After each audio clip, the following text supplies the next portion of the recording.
يحدث كل يوم. بابا يا بابا يا بابا يا بابا. اولالا اولالا اولالا اولالا. اللي يوزع.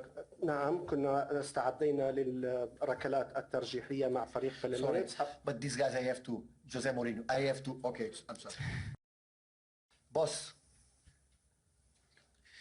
So, safamos. Eu ligo já para si, tá bem, amigo? Aqui não se ouve nada daqui. Vou sair daqui. Eu ligo já para si, tá bem? Say hi to him. Agora não consigo ouvir nada.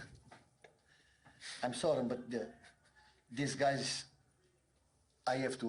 إذن I'm sorry. أعتذر المهم من جوزيه مورينيو. Coach, we want you to... يعني ريكاردو قطع المؤتمر الصحفي عشان يرد على جوزيه مورينيو المدرب البرتغالي. قلنا لو جوزيه مورينيو كلمنا انا همشي من الاستوديو دلوقتي. فقال اي هاف تو، يعني وراونا ان جوزيه مورينيو عنده حق، والاثنين برتغاليين، وهو مدرب سجل حضوره بشكل قوي اليوم. هو جوزيه مورينيو لسه كسبان نابولي من يومين وعنده ماتش مع اليوفنتوس، فبيحضر مع الماتش. يحضر معاه او بياخد منه بنش. او ممكن صح.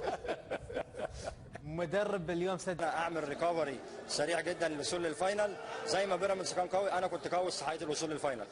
في المؤتمر الصحفي وصلتك مكالمة من جوزيه مورينيو،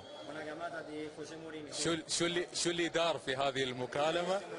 لو تعطينا التفاصيل. Vamos hablar de nuestro juego porque Mourinho es mi amigo, soy amigo, he trabajado para él, me ha felicitado por la conquista, es verdad, mas lo que habló conmigo y yo con él es para nosotros, para mí y para él.